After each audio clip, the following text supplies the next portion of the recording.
if I got a text and it said, you're not going to believe this, but Jesus Christ is in the city of New Orleans, I wouldn't have to ask where he would be. I would already know. I would go right to the French Quarter on the street corner that had the most prostitutes.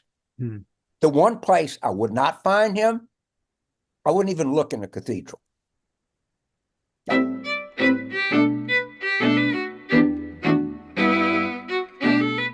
So do you want James or Jim?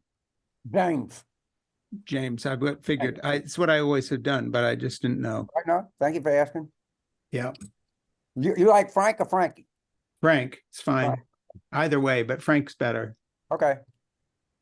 You know, people have Clayton Yida, who was the chairman of RNC. Yeah. The chief of staff. I used to go by and shoot the bull. He's was a fine gentleman to go to Nebraska for him. And he was the first Republican RNC chair to call it the Democratic Party as opposed to the Democrat Party. Yeah. I asked him why. And he said, well, a political party has a right to be called what it wants to be called. A human being has the right to be called what they want to be called. They want to be called. Exactly. No sweat off my back. Yeah. It's always bad to ask someone. I always do. You call me Jim. I don't think it's anything. Well, not only that, as we get older, we call ourselves different things. Anyway, this is Frank Schaeffer, and you are watching and or listening to In Conversation with Frank Schaeffer. And today I'm very excited because my guest is James Carville, who is a political strategist, author, co-host of Politics War Room podcast. And by the way, a programming note, I'll be in conversation December 19, 1 p.m. Eastern with Tim Alberta, author of The Kingdom, the Power, and the Glory, American Evangelicalism in the Age of Extremism. And I mention that, which I don't usually do at the beginning of a podcast with someone else, because it's very apropos of what I'm talking about with James today.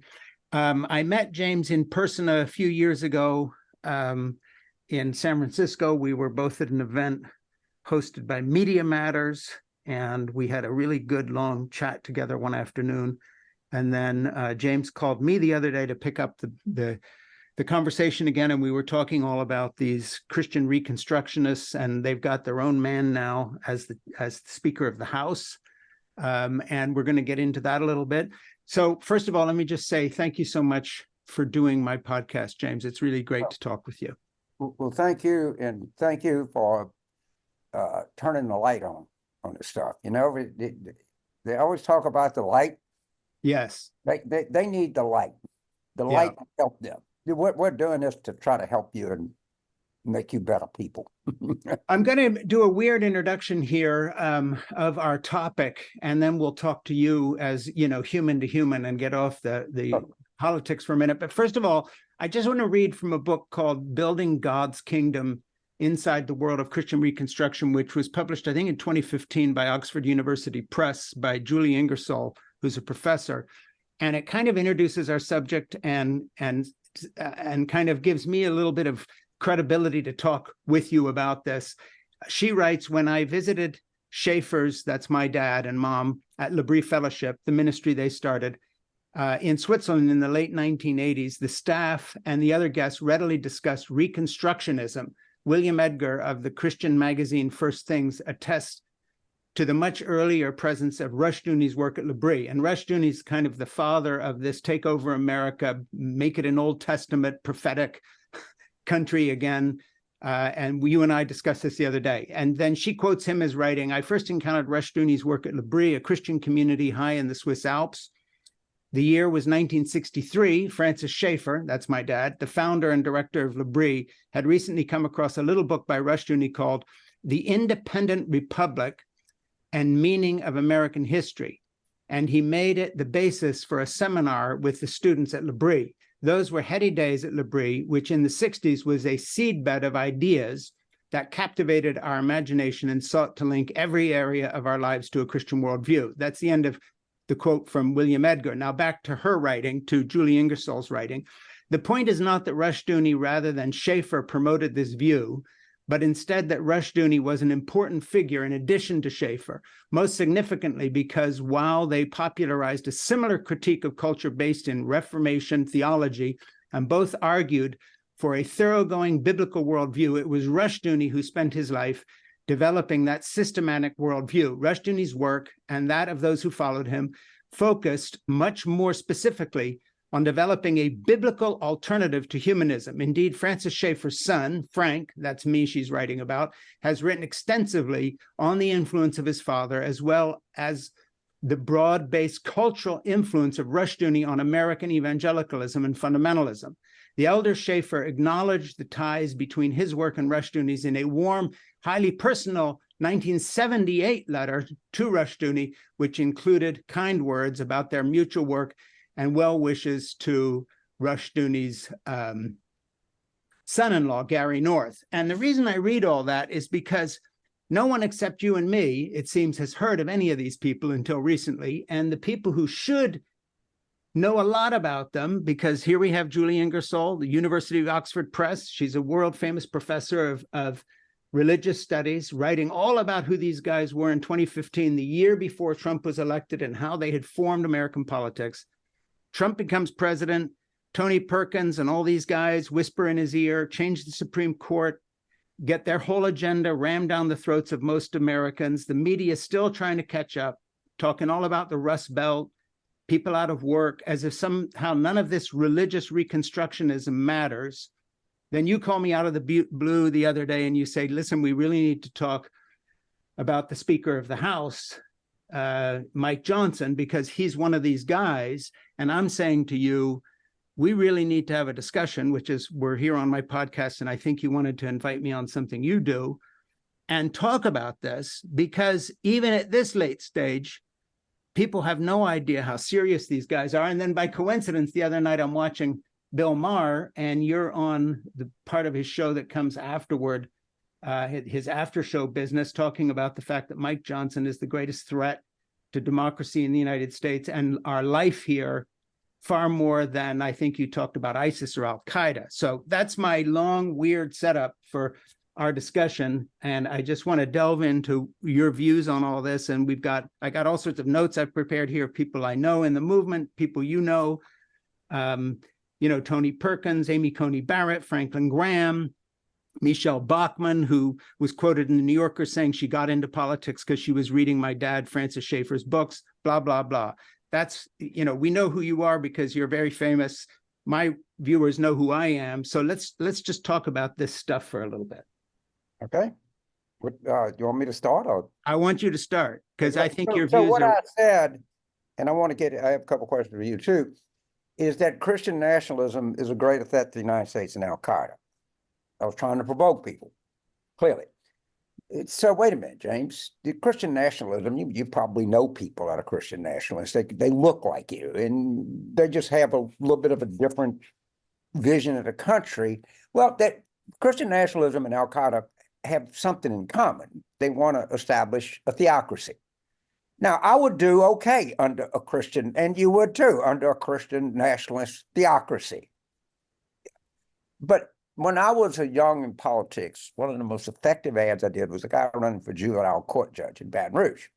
And it said, let me ask you a question. If a 14-year-old can find a drug pusher, why can't the police? Well, of course, the answer is the 14-year-old is the drug pusher's looking for the 14-year-old, and the drug pusher's trying to avoid the police. So a silent threat is always more dangerous than the visible threat. Always.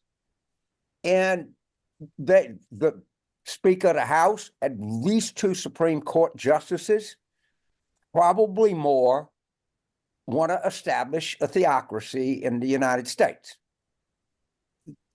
I'm not worried that, and basically 98% of the people at Al-Qaeda, you have a pretty good idea who they are. They don't blend in very well. Plus, we have, as we should, this massive surveillance state that we have put into place, because these are very odious people in my view, but they both want a theocracy. Now, one would be much more favorable to me than the other. It probably wouldn't be that favorable to my son-in-law and my grandchild, but maybe one day my grandson will say, well, what did Grandpa do? Here I'm living in a country under a regime Mhm. that is trying to impose its view of the world on me. So that's, and I will be just like you. I have no fear of entering the public square, which is comparison. I relish the opportunity to defend the position I have. You may be assured I talked to you before I did this at great length. And this was not some off-the-cuff remark. It was premeditated, planned, and fully aware of what I was saying.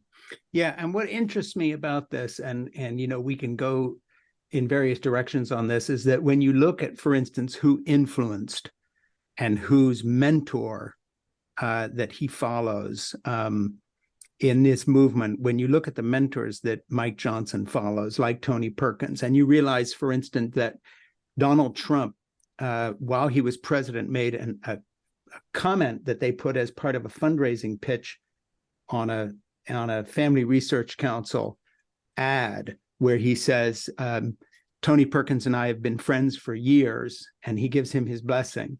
When you look at the connection between the Trump presidency and maybe another Trump presidency and these, kind of horse whisperer types who are in his ear telling him who to nominate for the Supreme Court, the big victory that they got in rolling back Roe v. Wade and so forth and so on, where I think the pieces are missing, because the media is aware that evangelicals have influence, is the degree to which a number of key evangelical leaders like Franklin Graham and Tony Perkins and now Mike Johnson have been radicalized by this movement that people still barely have heard of, which is the Reconstructionist movement that was pioneered in part by my father, Francis Schaeffer, but more directly by Rousseff Rushdoony, his son-in-law, Gary North, and others, that called for a return to Old Testament law when it came to homosexuality, adultery, pregnancy out of wedlock, and all these other things, and basically with the same punishments of the Old Testament. Rushdoony, I spent 3 days with him back in the 1970s, and he and my father kind of split after a while because Dad wasn't radical enough for him. For instance, Rushdoony was a big fan of apartheid South Africa. He felt that the Reformed theologians in apartheid South Africa had gotten it right in terms of the way to quote, handle Black people. He was a fan of slavery. He believed gay people should be executed. Now, guys like Tony Perkins and others, with this covenant marriage law in Louisiana and so forth and so on, Tony Perkins, they nibble around the edges of this stuff. They never quote directly from the founder of their movement, which is Rushdoony and these other theocrats, but they take that first step. So they roll Roe back, and then after a while, they want to do a 6-week ban on abortion, which is basically effectively ban all abortions. They talk about rolling back gay marriage, not executing gay people. But in the playbook of the theologians and philosophers that were part of that movement, it's very much like the Islamic Brotherhood in 1920s in Egypt that spawned Al-Qaeda eventually, that spawned Hamas and all these other people. There are these old guys sitting around, spinning this theology with beards, whether it's in Cairo in 1920 or Rousseff Rushdoony in the Chalcedon foundation that he ran, my dad and others. Fast forward 50 years, and this impossible presidency of Donald Trump happened, and his agenda was very much given him by these folks where it mattered in terms of abortion, gay rights, women's rights, and so forth and so on. So one thing I want to ask you, as someone who probably knows more about American politics than anybody living at this moment, and certainly by extension the media, is the blindness of the media simply laziness on this for 30 years, where the New York Times doesn't even review books by these guys as if they don't exist, even though often they're outselling the authors they are reviewing? Or is it just kind of myopia, snobbery? How did the media, the gatekeepers, get it so wrong in terms of not telling people, like Hillary Clinton, for instance, that the best-selling book in 1980 was Francis Schaeffer's A Christian Manifesto? She might have paid attention if it had been reviewed. It sold 1 million copies, calling for the overthrow of the US government, and if need be, by force, on the issue of abortion. And it just seems to me that if the media had been doing their job in covering the seriousness of the Reconstructionist movement of Rushdoony or my father or others, we would not have been completely blindsided by people like suddenly, oh, where does Mike Johnson come from? Who is he? We've never heard of him. Well, of course, that's the money question. Yeah. And the truth of the matter is, if it doesn't happen within 20 miles of salt water, they have no freaking idea. All right.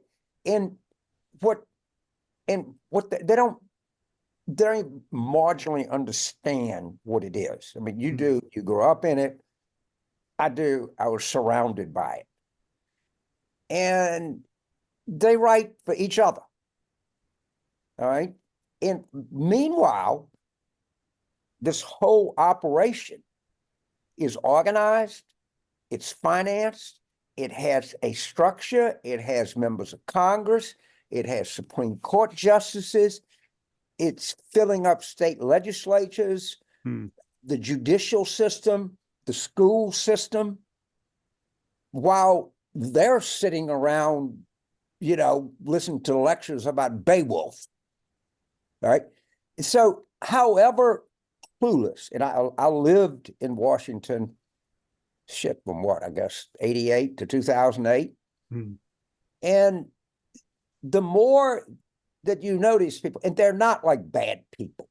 Okay. The other thing about these, the Mike Johnsons of the world, or the Tony Parno, a huge one is Rod Dreher. Rod is probably bigger intellectually. They're all very nice people. I sit next to them on an airplane.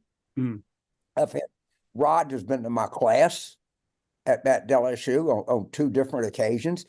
Mike Johnson he'd look like you. He would be polite. All right. He would engage you in small talk. But here's really, really dangerous guy. And the other thing is, they believe this shit. Yeah.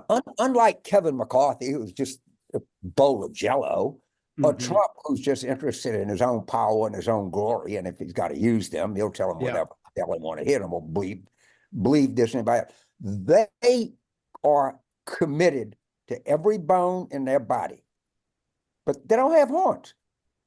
They dress like you.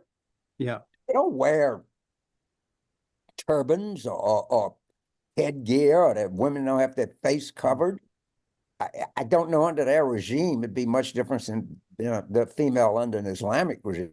I guess you could go out in the open and you wouldn't have to hide your face, but I mean, you know, but their whole view of gender relationships is pretty antiquated. So I'm delighted to say that the enemy that you don't know is always more dangerous than the enemy that you know. And like I say, you and I would probably do okay under. So I have a question for you, because I'm kind of confused. I need an answer. Yeah. What is the difference between Christian nationalism and dominionism, or is there a difference? Well, the Christian nationalism has sort of been focused more post-Trump on, let's just say what we've always thought, but haven't dared to say, and that is, this was founded as a Christian country, which is a historical misnomer. Of course. And let's go there, because we have a hope with Trump of imposing this on other people, understanding Trump because it's part of his revenge on everyone in a weird way, not because he believes in it. But from the point of view of evangelicals, we finally have a guy who will cater to us because we cater to his ego. And so Christian nationalism is really a term of daring that covers everything we're talking about, that before wasn't spoken openly. There were other euphemisms like family values, traditional values, you know, getting back to the moral core of America, or maybe, as my father would have said, you know, fighting back against secular humanism and getting back to our Christian base. Now it's like Christian nationalism really is a newish term, and it's simply an out in the open term of like, yeah, we will go there. We are going to dominate this culture. We don't care about the majority.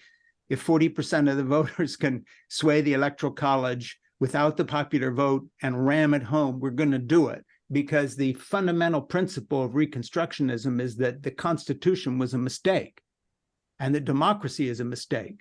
And what we want is to allow God to rule.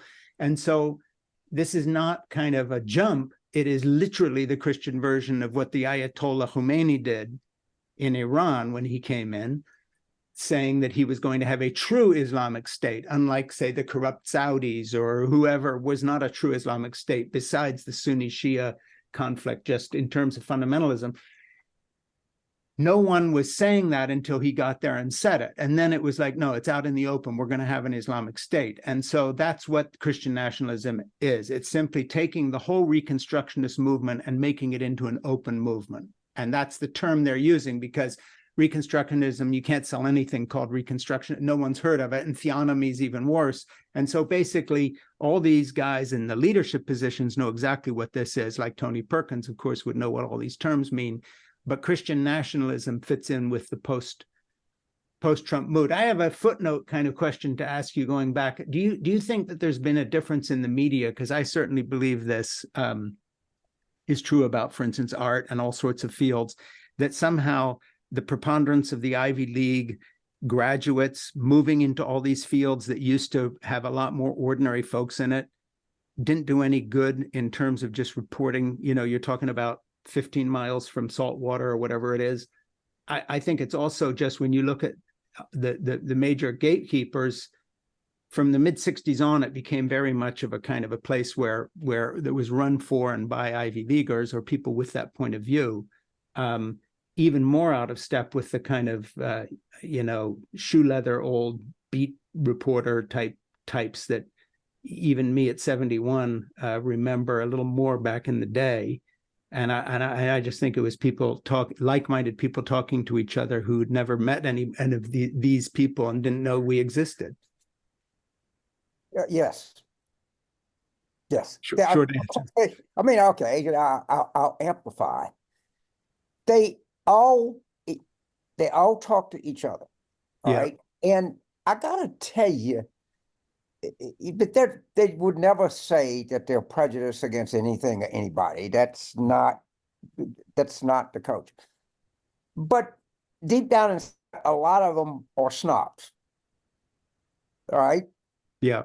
And they don't really, they think like big state universities are just football factories, or frat boys and sorority girls and et cetera, et cetera. One of the things that you learn in life is people don't have to be out and out evil or bad. Mm-hmm. They can be utterly clueless. And cluelessness is very dangerous. Yeah.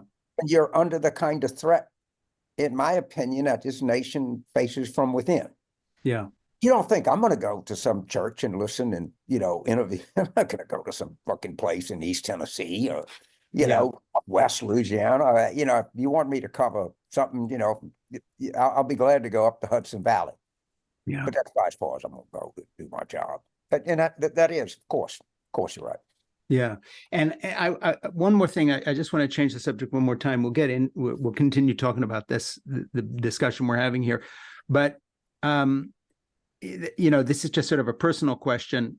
Sometimes I'm 71 and a father and grandfather, and I help with the childcare of these grandchildren and so forth. My life's very invested in that. And from that perspective, as a writer as well, who's had some success with both my novels and nonfiction. And by the way, one book that made the New York Times bestseller list was called was with my Marine son, John. And after that, I had a weird stint getting invited to a lot of Marine Corps functions and birthdays and other things to speak, because it was Marine states that they're very big on a birthday and yes, pro-Marine everything. So I've had some interesting journeys myself. But I know this is an odd question, but do you think that in this climate, two older guys matter? Does anybody care what you and me think right now as we speak anymore, anywhere? I mean, you're very busy. You're speaking like 100 times a year last time I checked, and I'm pretty busy with my podcast, not doing anything as much as you are. But I wonder in the present climate if the generational shift is not such where the voices that might be able to explain some things aren't even heard because everybody's living in their own knowledge bubble. And every time I pass a kid on the walking path I go on, I'm ready to say hi and talk. And, they've got earbuds in and are staring at a cell phone. And that's sort of symptomatic to me of like, hey, older folks are invisible anyway, but in terms of the generational divide, there's a technological Berlin Wall here now. And we're using social media right now. So there's something very hypocritical about critiquing it while we talk on it. That said, I'm just wondering if we can enlighten anybody about anything anymore when we're all living in this little information bubble and we're so saturated, in addition to which, with false information and just weird conspiracy theories and all this other stuff. Just, what's your view of being able to communicate anything these days to a wide enough public to make any difference at all? As a public person who's done this all your life for a long time now. I have no idea. And you may be right. But what am I supposed to do? Just say, well, shit, just take the country over. I'm gonna be checking out this place, a lot sooner than most of you. And my dad and all my uncles and everybody always served their country. And did Rosie the Riveter make a difference in World War II? But she did what she had to do. And what you and I have is we do have a platform. And would it be the moral thing to do? Says, well, I'm not going to get in the middle of this fight. I don't need this shit. I'm just going to, I got enough money. I'm going to leave my life out. I don't think that we're capable of doing that. Yeah. And if somebody came in and said, look, I have demonstrative evidence. I have a regression analysis put together by a Princeton statistical genius that says you're not convincing one person. Obviously, you'll go anyway because it's cathartic. And anytime that you can bring these people out in the open, you perform the public service. Because like I say, they're sitting next to you on airplanes. They're at restaurants. They're at ball games. They're at all of the things in places that you go. They're mostly there. And so that's, I'm not sure that we're making a difference. I do know, knowing you and knowing myself, we don't have any choice. I think one thing that both of us are trying to do, I know with my podcast, and I think that you are, in fact, I'm sure you are, because I watch what you're doing, is, with our podcasts or whatever, and I know with my Substack subscriptions, blah, blah, blah, is smash the normalcy bias and sound the alarm to wake people up. I mean, and that's why I will talk to people I disagree with and have a civil conversation if I can on my podcast from time to time, or try to get them to come talk to me, hoping, hey, maybe they'll share this on with their network and somebody will hear a different point of view. It may be a forlorn hope, but I think if I'm not trying to smash that normalcy of these little airtight bubbles of information, then, what's the point? Yeah, I agree. Like I say, I had Rod to my class, and he's more influential than any of them on the sort of international stage, particularly. And he's very big into the European nationalist and immigrant stuff. Tony, I've met him a couple of times. I sat next to him on an airplane because he's from that Northeast. But he lived not far from where Rod grew up. The whole nest of them up there, Northeast East Baton Rouge Parish. And if people want to pass a snake around in Kentucky, don't ask me to do it, but they're not much of a threat to anybody. Because actually what they do is no one wants to handle rattlesnakes. Yeah. But these people blend right in. Yeah. That they're at the ball game. They're at the restaurant. They're in the, car line at McDonald's. I don't know. In exposure is what they believe is the thing that they'd rather not have. Yeah, and I know I was watching you do something on YouTube where you took a map of the area of Louisiana Yeah. you grew up in, and I just thought it was a terrific piece, by the way. I watched it, and then we talked some more, where you kind of just talked in very ordinary terms about, okay, this is what this parish is like, and here's where I grew up. And of course, I think, that kind of normalizing of this view is so important because these folks don't arrive, wearing weird garb or looking different. And I have a question that goes with that. In this climate where this is happening post-Trump, years ago when you said it's the economy stupid and that became a thing, it apparently doesn't account for Joe Biden now because the economy's good and it's going gangbusters and so forth, and people, quote, feel bad about it. Has that changed because these information loops are different? In this climate, if you were advising Joe Biden and the economy is actually doing so much better than people feel about it, first of all, why can't the facts on the ground of what's happening with our economy in terms of your political advice you'd give someone, why isn't that connecting to the things that Biden has done that have actually worked pretty well? And if it's not the economy now, what is it? What is the linchpin that makes things? Have you changed? Would you change your advice now? Would you give the same advice? How do you see it? Well, but the one thing that happens is you have a good economy. It takes a while for it to permeate. Mm-hmm. You obviously have a very tight labor market. Kind of hard not to say that. People feel this. In the whole financial press, which is as fraudulent as the political press, which is pretty fraudulent. They don't mean to be, but they are. So when you read the stories, they kept predicting a recession, and one didn't happen. So there'd be good news. Yeah, but this is good news, but it's not what you really think it is. Yeah. Because if it's what it is, I would look like an idiot. Yeah. And the one thing I can't afford to, if I work for Business Week, the one thing I can't afford to do is look like an idiot. So I have to more or less tell people the numbers look good, but underneath stuff.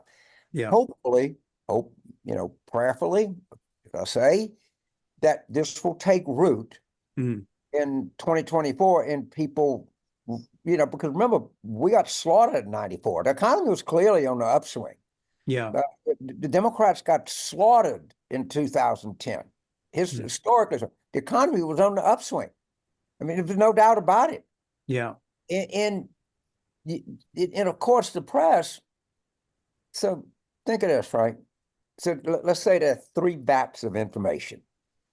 There's the Democratic vat of information, there's the Republican vat of information, and then there's the media. They like to call themselves the independent media vat. Okay, we're just doing simple math here.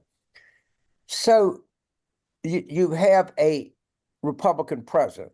Okay, the Democratic vat of information is going to be overwhelmingly negative. The Republican vat of information is going to be overwhelmingly defensive. The media will go after the Republicans. All right, somewhat. If you have a Democratic president, the media doesn't give you any break at all. They're just as happy to bring you down as anything else because it gives them a feeling of superiority. So that's why you have Hillary's email story. Yeah. Most people don't realize this. New York Times wrote more stories on Hillary's email, which, by the way, turned out to be nothing. You understand the concept?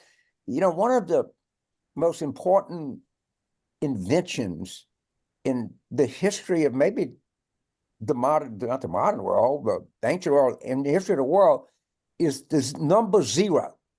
The Romans didn't have the number zero. Right?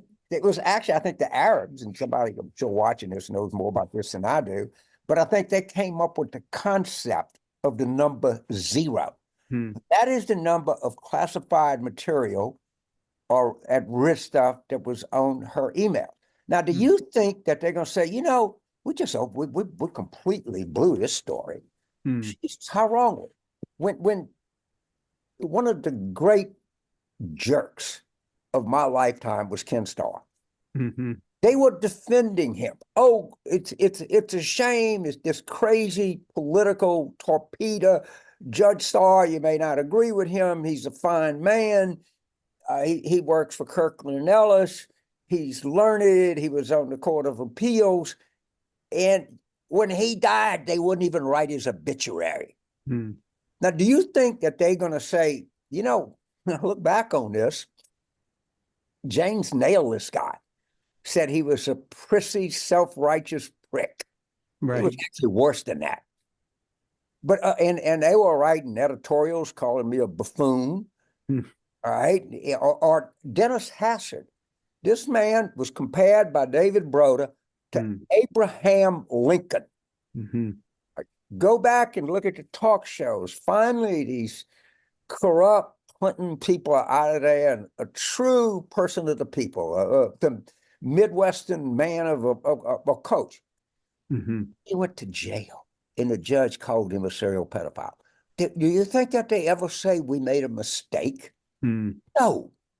And the one thing that I do, I'm probably get into people's personal beliefs. I don't about equally as religious as you are, probably a little more edging toward there's some faith, all right? But that's not the question here. We're open to.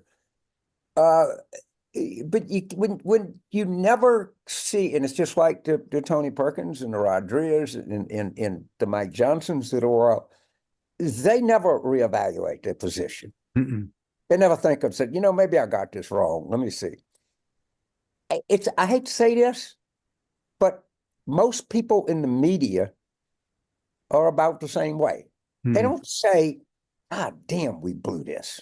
All right. And what some do, not characterize everybody together. Most of them say, well, let's just move on. Let's just put all this behind us.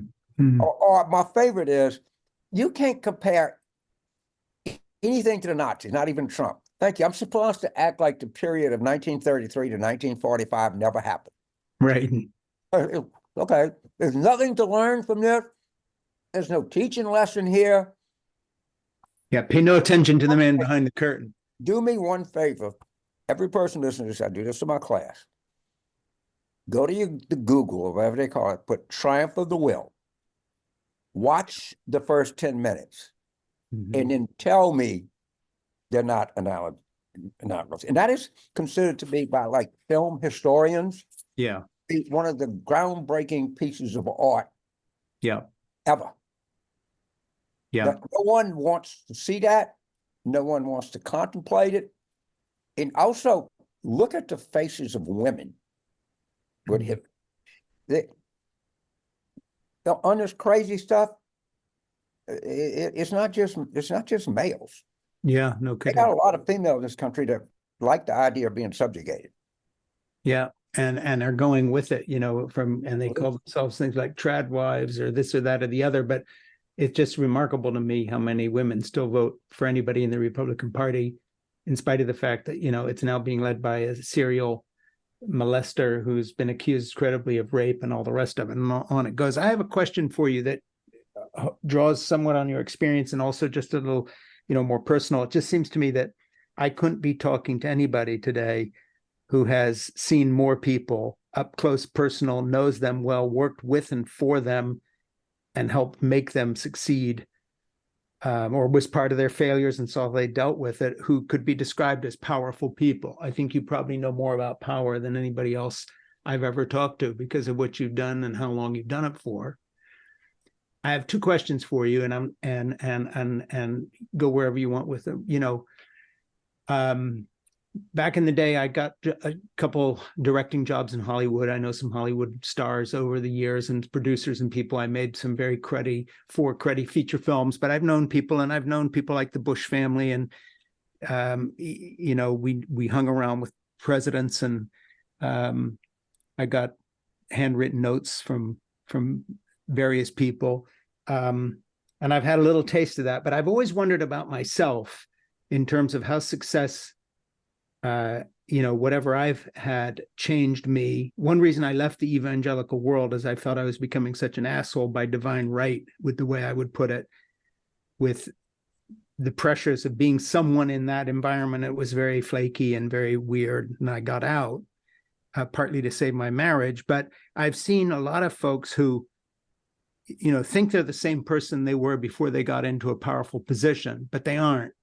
And I'm wondering what your observations on how power changes people, but not just people out there, us, and how your success as being a power broker has changed your life or molded you. And as you look back, do you recognize yourself as you were before you became James Carville, in the same way that, say, does Hillary recognize who she was before she was a presidential candidate, or does Bill Clinton recognize the younger version of himself before he became a governor? I would just like some philosophical, theological, moral insight, if you want to go there, on the trajectory of power and how it changes people, because I think you're probably literally the person who's been closer to more powerful people than anyone I've ever met in my life. I mean, talk about name dropping. We can't even get through the list, but everyone and everything. How does power change people? Does anybody survive it? Is anyone the same in a good way as at the end of the process that they are at the beginning? How do you see that? Oh, wow. So the first thing is, and sometimes this is really successful people, entertainers are kind of prone to this. How could this have happened to me? Did I just win some lottery somewhere? Yeah. Right? And so you say, and sometimes there's some guilt associated with it. Like, people I grew up with that were better students than I were, or better people than I were, that had a life of much considerably less fame than I had. Hmm. And I'm not, it is correct. I'm not going to deny it. I knew a lot of powerful people, not just powerful people in the United States. I've worked in campaigns in 22 different countries. Like a dozen or two or 20 or 40. What really drives people crazy is the loss of power. Hmm. It's when if you and I have $1,000 in the bank today, Hmm. at the beginning of November, I had 900 and you had 1,100. Our account is still 1,000, but I feel much better about my $1,000 than you do about yours. Hmm. So when you see people that are in power and they come out, they're just dying to get back in the game. But there's another thing that I want to explore with you, because this is something that you can speak to personally, I can speak to from my own family. When people see children of famous people, they assume, well, they get the good tables at the restaurant, they get to go to Switzerland, there's a lot of advantages. And there's a lot of disadvantages. You're always kind of perpetually embarrassed. You define more about who your parents are than who you are.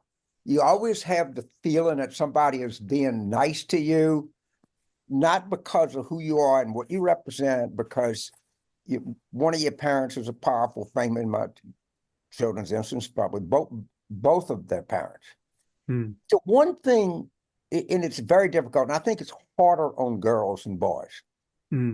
I think girls have a more, from 11 to 15, have a very hard time. But what you don't do is you don't make children combatants. That's fine if you want to do a TV spot with King Timahoe and little Ashley and Todd, and you're like, that's okay. That's acceptable. But you don't put them as torpedoes in your culture. What Mike Johnson does is the most horrific, immoral thing I can imagine. He makes his daughter sign a purity pledge, takes a picture of it, and posts it to advance his political agenda. But he does not believe in birth control. Yeah. Just so you know. He takes his son and he publicly says that they spy, 17 years old.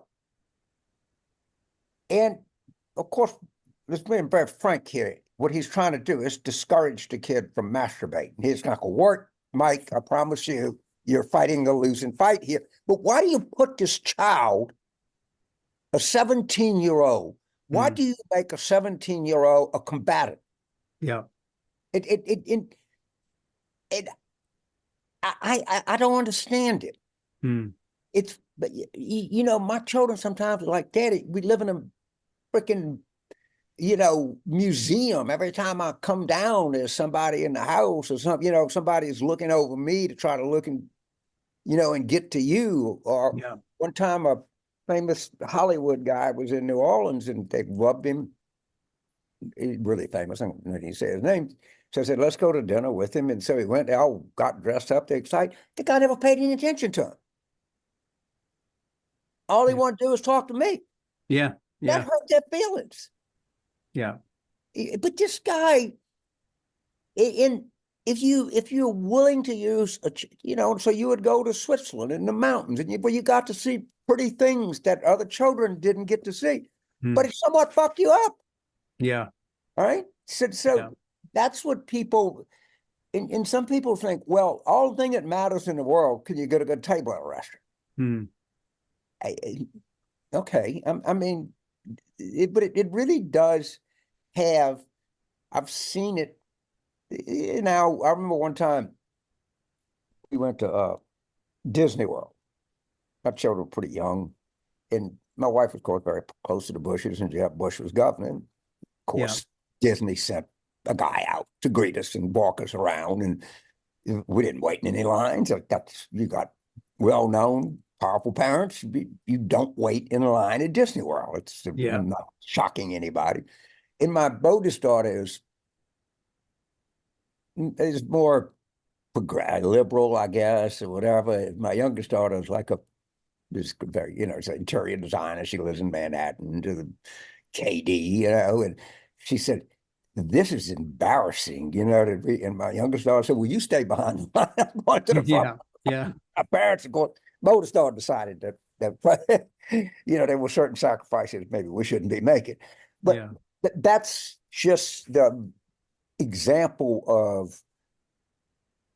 you know, of things that happen. I don't change the world, but I just think that exploitation of teenagers to advance a 7th century view of women is not, I don't agree with it, and I will attack it, and I will point it out, and I'm not going to get off of it. Well, you know, that thing with Mike Johnson is something that I've discussed, not specific to him, but that dynamic of using your kids.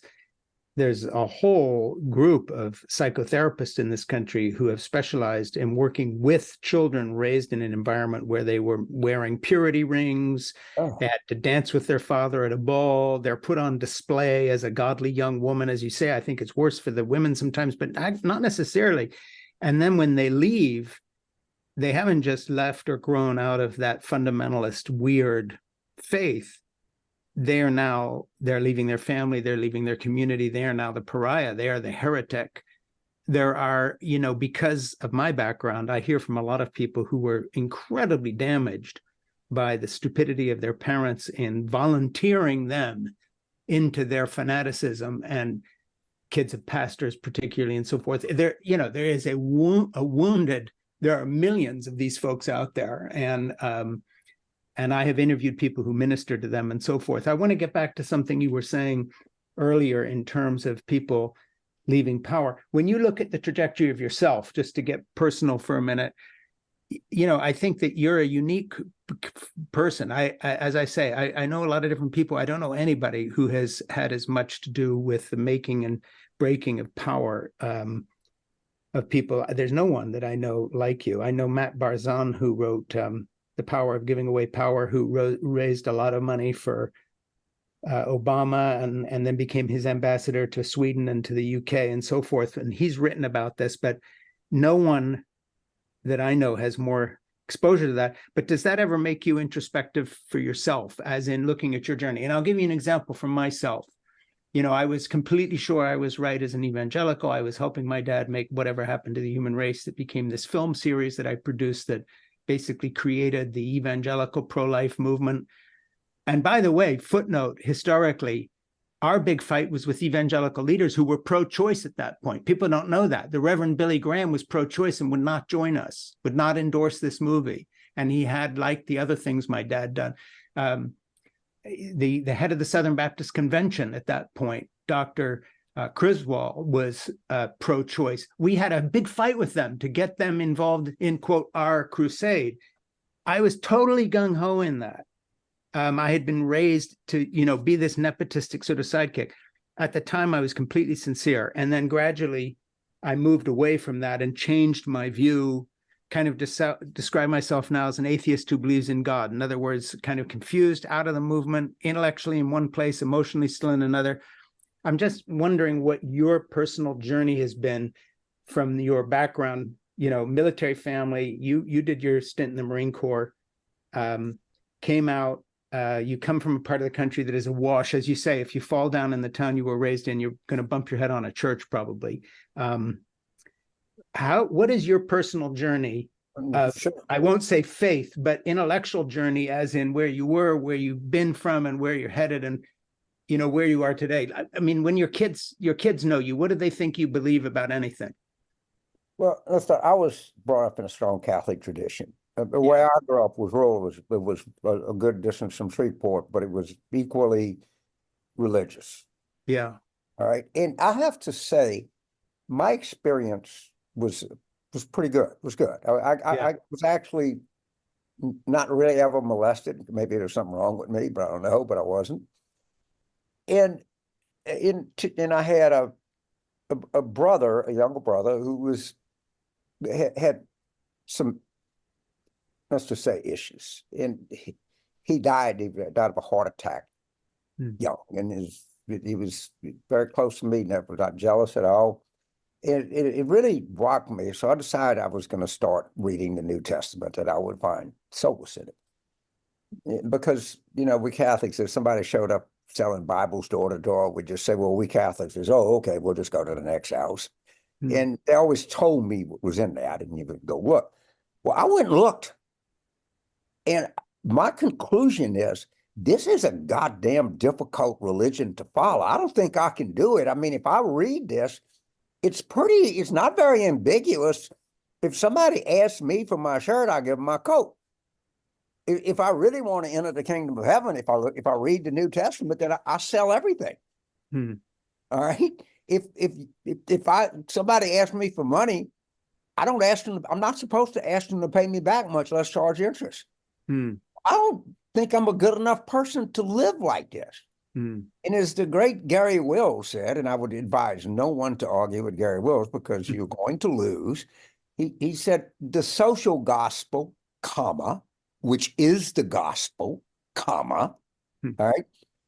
So to these people, don't try to read this shit, because it'll mess you up.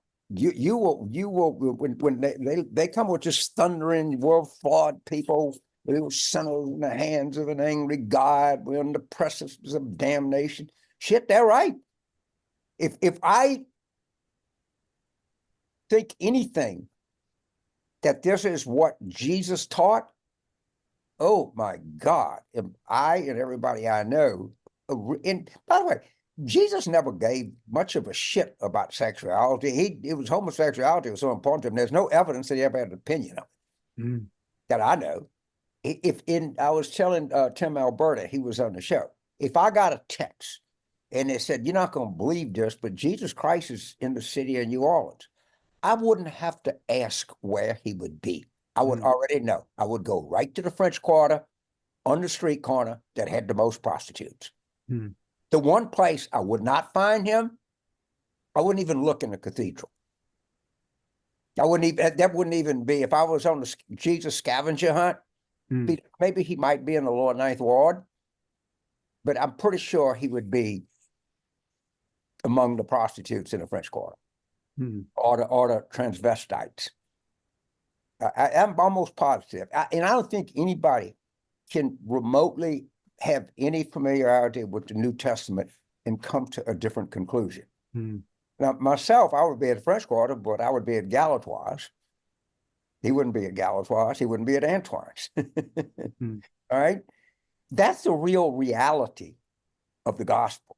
That's the real reality of what it means if you want to follow Jesus's example, which is, frankly, it's like too hard for me, to be honest with you. And I don't know anybody else. I mean, I've known some like nuns in Pennsylvania and New Jersey that really try, little nuns on hospice wards and tennis shoes, and I think they all live a Christ-like life more than any 500 people I know, including myself. But and we come from a highly, not only misunderstood tradition, but a highly misapplied tradition, is my point of view. And when you have Tim, we text back and forth, and like Jesus, Jesus didn't have much of a problem with sinners, actually. Right? What he did have a problem with was hypocrites, the hypocrisy. It's like this. I try not to take any joy in others' pain. Of course, I do. I'm not that good of a person. I can't tell you the joy the Sarasota couple has brought me.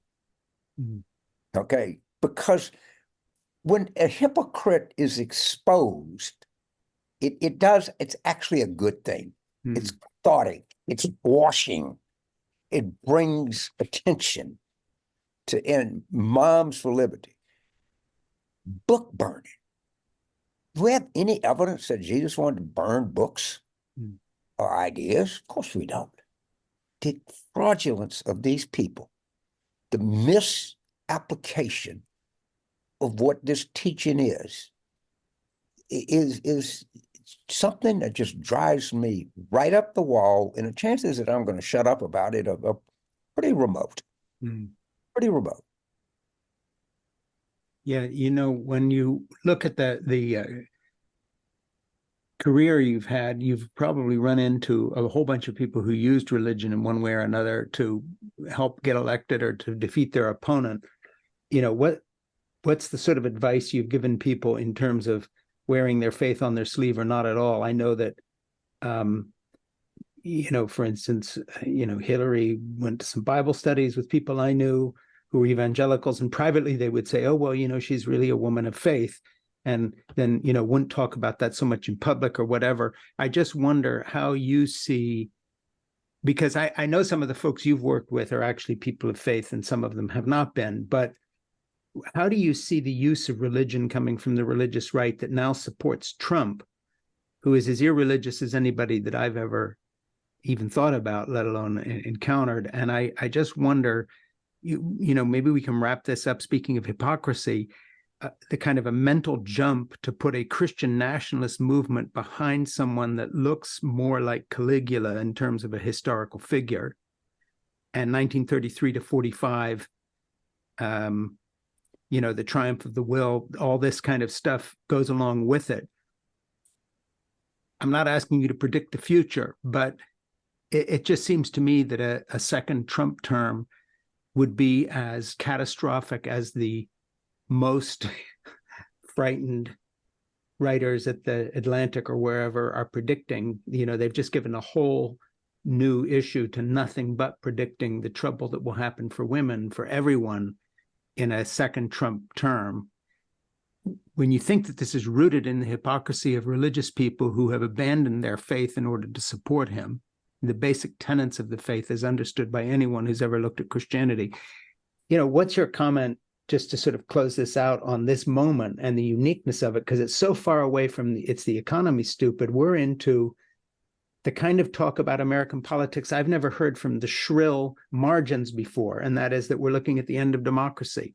We're looking at a potential, theocratic takeover of our country. We're looking at Trump using the presidency for vengeance against his personal enemies, or even maybe against you or people like me who have spoken up. How do you see this James Carville. How do you see it? How worried should we be, and what can we do to prevent this? So it all depends on your view of the Constitution.